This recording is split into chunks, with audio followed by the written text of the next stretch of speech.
Good morning, everyone. So we were studying our chapter some natural phenomena. Okay. जिसमें हमने अपना last हमने discuss किया था लाइटनिंग, अबाउट लाइटनिंग। एंड इस चैप्टर में जो दूसरा फिनोमिना है, नेचुरल फिनोमिना जो हमने पढ़ना है वो है अर्थक्वेक। ओके। लाइटनिंग हम डिटेल में लास्ट लेक्चर में डिस्कस कर चुके हैं। Okay. So what is earthquake? तो ये मुझे ज्यादा डिटेल में आई डोंट थिंक बताने की जरूरत है। ये आपने सुना भी होगा, पहले फील भी किया होगा, न्यूज चैनल्स में तो एटलीस्ट देखा ही होगा, है ना। तो व्हाट इज अर्थक्वेक?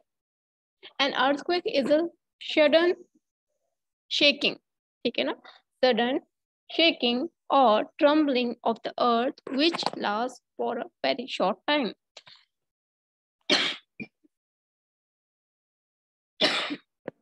सॉरी। तो देखो, अर्थ को क्या है, सिंपल, अर्थ का शेकिंग। फॉर एग्जाम्पल, जैसे आप इमेजिन करो, आप बैठे हो और अचानक से आपको लगे कि हर चीज हिल रही है आपके चारों, ठीक है, तो वही क्या है, अर्थक्वेक।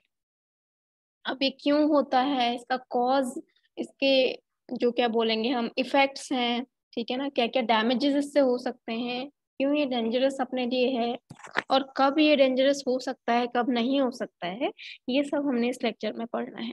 ओके। तो an earthquake is a sudden shaking और trembling of the earth which last for a very short time. अब ऐसा नहीं है अर्थक्वेक आया और 1 घंटे तक आया, ठीक है ना, उतने में तो सब कुछ खत्म हो जाएगा। अर्थक्वेक होता है कुछ सेकंड्स के लिए या कुछ मिनट कह सकते हैं, मोस्टली सेकंड्स में ही बात करेंगे। ओके। तो ये क्या है, वेरी शॉर्ट टाइम के लिए हमें फील होता है। तो अब देखो इसमें है क्या, कॉज क्या है इसका, ये हमने इस चैप्टर में जानना है। मे बी अर्थक्वेक क्या होता है, क्या क्या इसके डैमेजेस इफेक्ट्स हैं, वो आपको पता ही होंगे, ठीक है। बट इसका कॉज क्या है, कुछ बच्चों को मे बी वो भी पता हो और कुछ को नहीं पता होगा, तो इसमें हमने वो पढ़ना है, ठीक है। अभी यहाँ शॉर्ट में देख लो, it is caused by a disturbance inside the earth crust, ठीक है। तो क्रस्ट क्या होता है, अर्थ की एक लेयर है। आपने अगर एसएस में आई थिंक पढ़ा होगा, बचपन में पढ़ा होगा या अभी पढ़ा होगा, आपने पढ़ा होगा कि अर्थ में क्या है, अलग अलग लेयर्स हैं। जो सबसे अंदर है उसे हम बोलते हैं कोर, देन मैंटल, एंड जो टॉप मोस्ट है दैट इज क्रस्ट। ओके। तो अर्थक्वेक का जो रीजन है, अर्थक्वेक के लिए जो रिस्पॉन्सिबल है वो कौन है, क्रस्ट। क्रस्ट क्या होता है, कंटिन्यूसली मूव करती रहती है। जो ये हम लेयर की बात कर रहे हैं, कंटिन्यूसली मूव करती रहती है। द क्वेश्चन इज, अगर ये मूव करते रहती है तो हमें हमेशा ये जो हम कह रहे हैं शेकिंग हो रही है, ये हमेशा फील क्यों नहीं होती है? अर्थक्वेक के टाइम पे ऐसा क्या डिस्टरबेंस हो रहा है, क्या हो रहा है क्रस्ट में, जो हमें क्या फील हो रहा है, सडन शेकिंग फील हो रही है। ओके। तो देखो, बट आपको ये तो समझ आ गया होगा कि reason behind earthquake is disturbance in crust. Okay. तो क्रस्ट का इसमें रोल रहेगा अपना। What are the effects of earthquake? Cause जानने से पहले थोड़े इफेक्ट्स देख लो। ओके। तो इफेक्ट्स तो मुझे नहीं लगता किसी को प्रॉब्लम होंगी समझने में। दे can cause immense damage of buildings, bridges, dams and people, ठीक है ना। आपने देखा होगा न्यूज चैनल्स में, जब कहीं अर्थक्वेक आता है तो कितना डैमेज होता है, बिल्डिंग्स गिर जाती हैं, ब्रिजेस टूट जाते हैं, डैम्स टूट जा रहे हैं, लोग मर रहे हैं, ठीक है ना। तो these all are the effects of earthquake, ठीक है ना। There can be a great loss to life and property. Okay. Earthquakes can cause floods, landsliding and tsunamis. Landsliding आपने सुना होगा, सुनामी भी आपने सुना होगा। तो जब भी क्या है, क्रस्ट उसमें डिस्टरबेंस हो रहा है, जो मूवमेंट हो रहा है, उसकी वजह से रीजंस क्या क्या हो सकते हैं, लैंडस्लाइडिंग हो सकती है, सुनामीज आ सकती हैं। लैंडस्लाइडिंग आपको पता होगा, जो लैंड की अपनी जगह से स्लाइड हो जाती है। ओके। तो इनको हमने डिटेल में नहीं पढ़ना, क्योंकि हमने यहाँ पे डिजास्टर्स के बारे में नहीं पढ़ना है, बस हम अर्थक्वेक में जो फिनोमिना है उसे पढ़ना चाह रहे हैं, और उससे क्या क्या इफेक्ट्स हैं वो हम पढ़ रहे हैं। ओके। तो आपको जो मेन इस चैप्टर में पता होना चाहिए, कॉज पता होना चाहिए अर्थक्वेक का, उसके क्या क्या डैमेजेस हो सकते हैं वो पता होना चाहिए, ठीक है ना। What are the effects of earthquake, ये हमने पढ़ लिया है। They can cause immense damage to building, bridge, dams and people, great loss of property and life, ये सब हम पढ़ चुके हैं। Okay. Now what is the cause of an earthquake, यही है अपना मेन क्वेश्चन, ठीक है। इस चैप्टर में एक्चुअली हमने यही सीखना है, क्योंकि अर्थक्वेक क्या होता है, इसके इफेक्ट्स क्या होते हैं, ये तो जिसने साइंस नहीं भी पढ़ी उसे भी पता होगा, न्यूज चैनल्स में आप देखते हो इसे। ठीक है ना, और कुछ ने अर्थक्वेक फील भी किया होगा, right. Now what is the cause of earthquake? मैंने थोड़ा सा तो आपको हिंट दे दिया था कि क्या है, जो अपनी अर्थ की लेयर है कौन सी, कोर, मैंटल एंड क्रस्ट। तो अर्थक्वेक में किसका रोल है, अपना क्रस्ट की हम बात कर रहे हैं। क्रस्ट में जो डिस्टर्बेंस आ रहे हैं उसकी वजह से क्या हो रहा है, अर्थक्वेक उसका रीजन है, ठीक है ना। तो देखो हमने क्या बोला, disturbance inside the uppermost layer of earth is called the crust, ठीक है। तो अगर मैं कहूँ जो क्रस्ट में जो डिस्टर्बेंस है उसकी वजह से क्या है, अर्थक्वेक आ रहा है। बट कैसे डिस्टर्बेंस हो रहा है वो मैं बताती हूँ। यहाँ पे देखो, जो अगर हम इमेजिन करें अर्थ की, हमने लेयर तो हमने बात कर ली कि 3 लेयर हैं, कोर है, मेंटल है, क्रस्ट है, ओके। और मैंने ये भी बोल दिया कि क्रस्ट में जो डिस्टर्बेंस है या क्रस्ट के जो मूवमेंट में की वजह से जो डिस्टर्बेंस क्रिएट हो रहा है उसकी वजह से क्या है, अर्थक्वेक आपको देखने को मिल रहा है। बट कैसे डिस्टर्ब हो रहा है, क्या हो रहा है ऐसा, अगर हम बात करें क्रस्ट की, तो जो अपनी अर्थ है उसमें जो क्रस्ट की बात कर रहे हैं वो कोई एक पूरी सिंगल लेयर नहीं है, वो क्या होती है, फ्रेगमेंटेड। फ्रेगमेंटेड मतलब पीसेस में टूटी हुई। जैसे आपको ये इमेज दिख रही होगी, ये देखो, यही एक्चुअली आपको समझ आ गया तो आपको पूरा रीजन समझ आ जाएगा।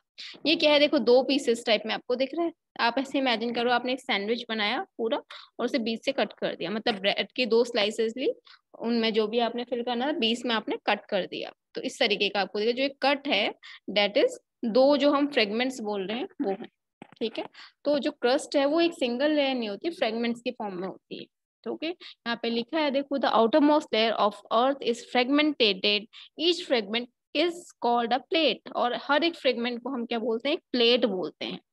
अब जब मैंने बोला ये हमेशा कंटिन्यूसली क्या होती है, मूव होते रहती हैं, बट जहाँ पे इनका जॉइन होती हैं, जैसे यहाँ पे देखो ये यहाँ पे जुड़ी हुई, मतलब यहाँ पे जो इनका एक प्लेट ये है, दूसरी प्लेट ये है, तो इनके जहाँ पे जॉइंट हैं, ठीक है।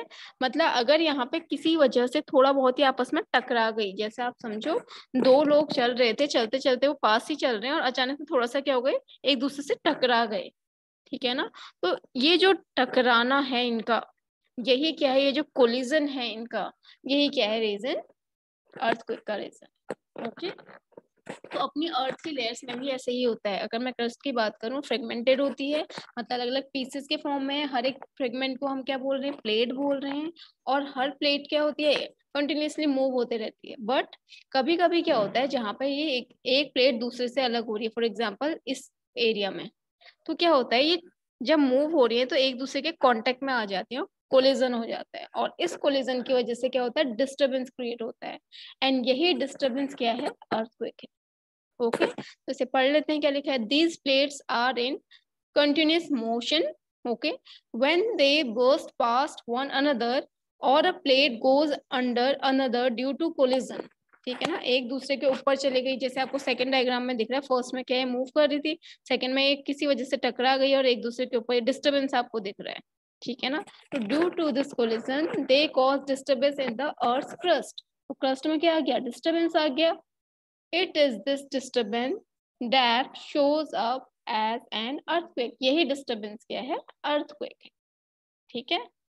तो देखो अर्थक्वेक का रीजन एक तो ये हो गया कि क्रस्ट में क्यों अपना है, फ्रेगमेंटेड, हमने प्लेट्स हमने जो बोला वो क्या है, उनमें जो डिस्टर्बेंस है वो है कॉज अर्थक्वेक का। दूसरा अदर रीजन भी हो सकते हैं, वोल्केनो, ठीक है ना, अचानक से वोल्केनो भी आपने पढ़ा होगा, ठीक है ना। वोल्केनो की वजह से भी क्या होता है, अर्थक्वेक। मतलब क्या होता है, जो उसके आसपास के एरिया उनमें क्या होता है, आपको शेकिंग फील होगी, सेम मतलब अर्थक्वेक, ठीक है।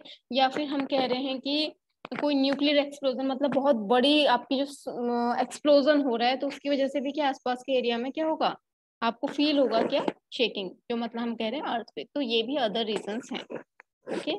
अब देखो, जैसे आपने फील किया होगा साउंड, साउंड में हम क्या कहते हैं कि अगर कोई बहुत क्या बोलेंगे, अगर मानो समझो कोई एक बम है समझो, ठीक है। आपने दिवाली में इसमें फील किया होगा, जब आप पटाखे फोड़ते हो तो क्या होता है, क्रैकर्स में जो साउंड प्रोड्यूस होती है, अगर बहुत ज्यादा हो तो आपको फील होता है वाइब्रेट सा, हल्का विंडोज हिलती हैं अगर साउंड ज्यादा हो तो।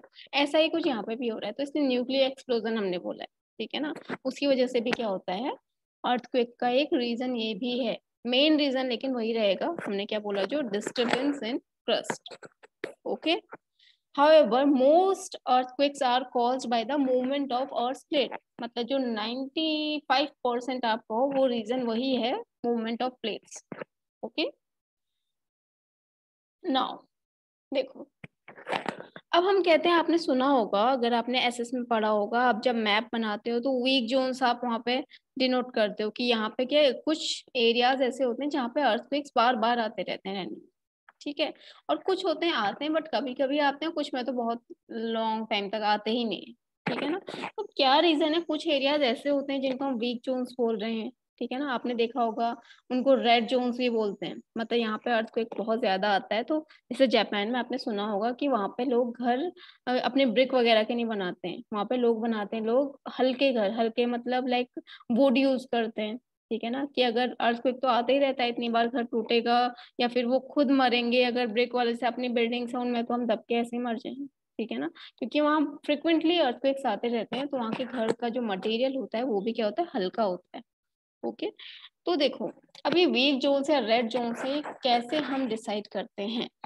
ठीक है, तो अगर हम बात करें प्लेट्स, अभी मैंने आपसे बात की, देखो सपोज ये अर्थ की मैंने बोला क्रस्ट में एक फ्रेगमेंट ये है, दूसरा फ्रेगमेंट ये है. अभी तो हम यहाँ पे इतना छोटा बना रहे, इतने छोटे थोड़ी ना, बहुत बड़े बड़े हैं. तो जहाँ पे ये जॉइंट होते हैं ना, जैसे एक से दूसरा, फर्स्ट ये है, सेकंड ये है, जहाँ पे ये एक दूसरे के पास हैं, यहाँ पे टकराने के इनके चांसेस भी बहुत ज्यादा है. तो इतना जो एरिया होगा इसके आसपास का, वहाँ पे क्या है, अर्थक्वेक भी आने के बहुत ज्यादा चांसेस बढ़ जाते हैं. ठीक है ना, तो जो बाउंड्रीज रहती है ना फ्रेगमेंट्स की या प्लेट्स की, हम कहेंगे ये क्या होती है, वीक जोन्स. वीक जोन्स या फिर आप कहो रेड जोन्स, जहां हम कहते हैं कि अर्थक्वेक बार बार आने के चांसेस हैं. ओके, तो इस तरीके से हम अपने जोन्स डिसाइड करते हैं. क्लियर है, तो यहाँ पे देखो, the boundaries of the earth plates are the weak zones. Boundaries जो होती हैं अर्थ की, वो अर्थ प्लेट्स की, वो क्या है, weak zones, where earthquakes are more likely to occur. The weak zones are also known seismic और फॉल्ट जोन्स. ठीक है, सेस्मिक जोन्स भी बोलते हैं इन्हें. क्लियर है, अब देखो, अब बात करते हैं. ठीक है, आपने सुना होगा कभी कहते हैं अर्थक्वेक आया. ठीक है, और अर्थक्वेक में आपने सुना होगा कि हम बोलते 7 मैग्नीट्यूड, जो अर्थक्वेक का था वो 7 था, 5 था, 4 था, 6 था. तो व्हाट इज दिस मैग्नीट्यूड, हम कैसे इसे मेजर कर रहे हैं. ओके, तो इसमें हम ये देखेंगे. अब इसमें क्या है, the power of an earthquake is expressed in terms of magnitude on the scale called Richter scale. एक रिचर स्केल हमने डिफाइन किया है, जिसमें हम क्या करते हैं, उसका मैग्नीट्यूड डिसाइड करते हैं. जैसे आप पीएच स्केल कहते हो ना, 1 to 7 ऐसे करके, 7 है या 0 है, 1 है, 2 है. इसी तरीके से एक रिचर स्केल होता है जो मैग्नीट्यूड का डिसाइड करता है मैग्नीट्यूड, अर्थक्वेक की स्ट्रेंथ कितनी है. बहुत ज्यादा मैग्नीट्यूड होगा तो ग्रेटर देन 7 होता है. मतलब इवन 6 7 वाले, 7 से ऊपर वाले में तो क्या है, आपका बहुत ज्यादा डिस्ट्रक्शन हो जाएगा. ठीक है ना, बहुत ज्यादा डैमेज हो जाएगा. और जो थोड़े बहुत मैग्नीट्यूड के होते हैं, 3 4 2, इनमें ज्यादा कुछ लॉस नहीं होगा, बट आपको शेकिंग तो फील होगी होगी. ठीक है ना, तो ये हम किससे मेजर करते हैं, रिचर स्केल. ओके, अब इसमें होता क्या है, जैसे अब जब अर्थक्वेक आता है, जब क्या हो रहा है, जो प्लेट्स हैं आपस में उनमें कोलिजन हो रहा है, वो टकरा रही हैं, जिसकी वजह से क्या होगा, ऑब्वियसली वेव्स जनरेट होंगी. जो अर्थक्वेक हम कह रहे हैं, शेकिंग हो रही है, उसमें वेव्स जनरेट होंगी. हम एक्चुअली इन वेव्स को रेट करते हैं. ठीक है ना, तो इन वेव्स को रीड करते हैं, उसके बाद ही हम क्या करते हैं, इसकी जो है पावर डिसाइड करते हैं अर्थक्वेक की. Okay, the tremors produce waves on the surface of earth are called seismic waves. और जो earthquake की वजह से जो waves हम कह रहे हैं, ठीक है ना, इनको बोलते हैं seismic waves. ठीक है ना, और जो इंस्ट्रूमेंट होता है जिससे हम इन्हें मेजर करते हैं, the waves are recorded by an instrument called the seismograph. Okay, तो सेस्मोग्राफ क्या होता है, इंस्ट्रूमेंट होता है जिससे हम इन वेव्स को स्टडी करते हैं और उसके बाद डिसाइड करते हैं कि कितना उसका मैग्नीट्यूड होगा, और जिससे हम डिसाइड करते हैं उसे हम रिचर स्केल बोलते हैं. ठीक है, और 7 मैग्नीट्यूड से ज्यादा, 7 और 7 से ज्यादा अगर मैग्नीट्यूड है तो ये बहुत ज्यादा डिस्ट्रक्टिव आपका अर्थक्वेक है. मतलब जो हम आप न्यूज चैनल्स में देखते हो ना कि बिल्डिंग्स गिर गई, इतने लोग मर गए, ये सब जो प्रॉपर्टी एंड लाइफ लॉस हो रहा है, वो इतने ही मैग्नीट्यूड में होगा, 7 और मोर देन 7. ठीक है, आगे 3 4 5 इतने तो आते रहते हैं, और आगे कितना को तो पता भी नहीं चलेगा, चले गए, तो इनमें ज्यादा कुछ लॉस नहीं है. ओके, तो जो डिस्ट्रक्टिव अर्थक्वेक्स होते हैं उनका मैग्नीट्यूड क्या होता है, 7 और मोर देन 7. ओके और हम कैसे डिसाइड करते हैं इसे, ये वेव्स को स्टडी करके। Okay by studying these waves scientists can construct a complete map of the earthquake and can estimate its power to cause destruction। तो इन्हीं वेव्स की स्टडी करके साइंटिस्ट डिसाइड करते हैं कि उसकी पावर क्या थी, मतलब उसकी स्ट्रेंथ कितनी थी अर्थक्वेक की। ओके अब देखो प्रोटेक्शन, बस कॉज आपका मेन था, प्रोटेक्शन वगैरह तो आपने बचपन में भी सुने होंगे, मैं इन्हें बता देती हूँ आपको। नॉर्मली जैसे अगर आप क्या हो, प्रोटेक्शन क्या हो सकता है, अगर आप घर के अंदर हो तो हम कहते हैं कि आप टेबल के नीचे चले जाओ, किसी सेफ प्लेस में चले जाओ, ठीक है ना। बेटर है जब आप अपना घर कंस्ट्रक्ट कर रहे हो, ठीक है ना, जो ऐसे सामान कम हो जो नीचे गिरे, है ना, वॉल में फिक्स्ड ज्यादा हो तो ज्यादा अच्छा है, ठीक है ना। आप ऐसी चीज के नीचे मत खड़े हो, आपने कुछ पेंटिंग हैंग किया और आप उसके नीचे खड़े हो तो ऑब्वियसली आपके सिर में आके ही गिरेगी, है ना। तो ये खुद से कॉमन सेंस वाली बात है। दूसरी चीज, अगर आप ऐसे जोन में रहते हैं जहाँ पे क्या फ्रिक्वेंटली आते रहते हैं, तो या आप वो वीक जोन में आप रहते हो, तो उसमें क्या है, जो अपनी रूफ वगैरह है या अपने घर जो आप बना रहे हो लाइट मटेरियल यूज करो, राइट। और अगर अर्थक्वेक आ ही गया है तो आप ऐसी जगहों से दूर रहो जहाँ पे कोई ऑब्जेक्ट गिरने के चांसेस हो। आप एकदम कॉर्नर में जाके खड़े हो जाओ, या घर में हो तो टेबल के नीचे खड़े हो जाओ, हो सके तो अपने सर पे पिलो रख लो। एक्चुअली सर पे पिलो रखना है, टेबल के नीचे जाने का मीनिंग यही होता है कि इन केस अगर मानो बिल्डिंग या घर आपका गिर जाता है तो आपके सर पे चोट ना आए, क्योंकि ठीक है आपका थोड़ा बहुत तो लगेगी ही, आप अंदर अगर फंस रहे हो, बट सर पे लगने के चांसेस कम होने से क्या है, आपकी डेथ नहीं होगी एटलीस्ट, ठीक है।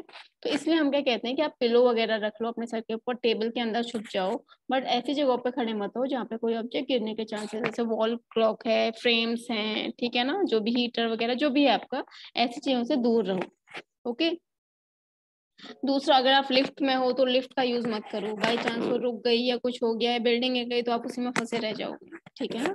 इलेक्ट्रॉनिक्स आइटम से दूर रहो।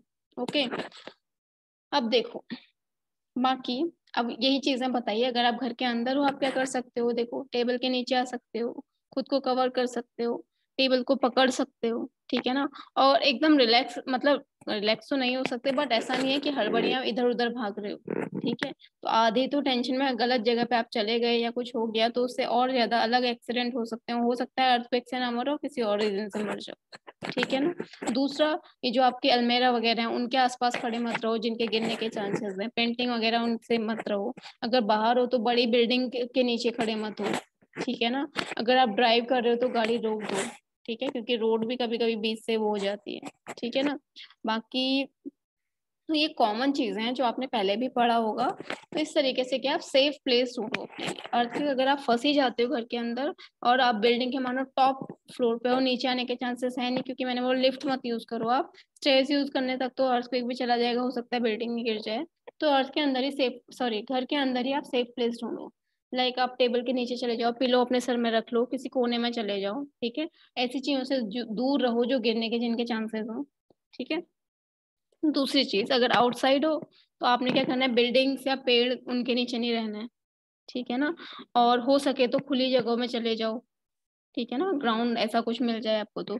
आप ड्राइव कर रहे हो तो अपने क्या ड्राइविंग रोक दो थोड़ी देर के लिए, साइड में कहीं खड़ी कर दो गाड़ी, ठीक है ना। तो ये सब प्रिकॉशंस हैं जो आपको क्या करने चाहिए कि अर्थक्वेक अगर आप फंस जाओ तो उसमें आप कैसे बच सकते हो, प्रोटेक्शंस, ठीक है ना, कि मतलब एटलीस्ट डेथ तो ना हो। तो ये सब चीजें हैं। बाकी रीजन आपको आई होप समझ आ गया होगा, रीजन क्या है अर्थक्वेक का, जो अपने प्लेट्स हैं, ठीक है ना, क्रस्ट में, वो प्लेट्स हम क्या बोल रहे हैं, फ्रेगमेंट्स हैं जो किसमें, क्रस्ट में। आप क्रस्ट अगर इमेजिन करोगे कि एक ही लेयर है तो ऐसा नहीं हो, फ्रेगमेंट फॉर्म में होती है, और हर फ्रेगमेंट को हम प्लेट बोलते हैं। और ये जो प्लेट्स जब आपस में टकराती हैं तो जिन रीजन्स में ये टकराती हैं वहां पे क्या सबसे ज्यादा चांसेस रहते हैं अर्थक्वेक के या मैग्नीट्यूड हाई होने के, तो इनको बोलते हैं वीक जोन्स। और उनसे जितना हम दूर जाएंगे उतना उनका मैग्नीट्यूड, और हम कहेंगे कि डेंजर कम है अपना। ओके तो ये था अपना अर्थक्वेक के बारे में। अब आप चाहो तो देखो, नोट्स के लिए इतना ज्यादा आप नहीं लिखना चाह रहे हो तो आप अर्थक्वेक के नोट्स अपने मॉड्यूल से बना लो, उसमें भी प्रॉपर दिया है, उसमें पॉइंट टू पॉइंट दिया, छोटा दिया है। रीजन आपको समझ आ गया होगा तो इतना नहीं भी लिखोगे चलेगा, बट यस कॉन्सेप्ट के लिए आपको वीडियो सुनना जरूरी था। ओके नोट्स आपको अगर ये सही लग रहे हैं आप ये लिखो, अदरवाइज अपने मॉड्यूल में अर्थक्वेक देख लेना, आप उसे लिखो। ओके बाय बेटा।